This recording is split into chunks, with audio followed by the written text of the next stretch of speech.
So the question is, who makes it through Beast?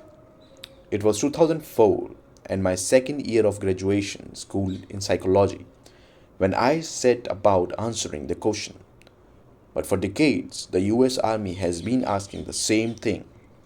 In fact, it was in 1955, almost 50 years before I began working on this puzzle, that a young psychologist named Jerry Kagan was drafted into the Army, ordered to report to West Point, and assigned to test new cadets for the purpose of identifying who would stay and who would leave. As fate would have it, Jerry was not only the first psychologist to study dropping out at West Point, he was also the first psychologist I met in college. I ended up working part time in his lab for 2 years. Jerry described early efforts to separate the wheat from the chaff at West Point as dramatically unsuccessful. He recalled, in particular, spending hundreds of hours showing cadets cards printed with pictures and asking the young men to make up stories to fit them. The test was meant to unearth deep seated, unconscious motives, and the general idea was that cadets who visualized noble deeds and courageous accomplishments should be ones who would graduate instead of dropping out. Like a lot of ideas that sound good in principle, this one didn't work so well in practice. The stories the cadets told were colorful and fun to listen to, but they had absolutely nothing to do with decisions the cadets made in their actual lives. Since then, several more generations of psychologists devoted themselves to the attrition issue, but not one researcher could say with much certainty why some of the most promising cadets routinely quit when their training had just begun. Soon after learning about Beast, I found my way to the office of Mike Matthews, a military psychologist who has been a West Point faculty member for years. Mike explained that the West Point admissions process successfully identified men and women who had the potential to thrive there.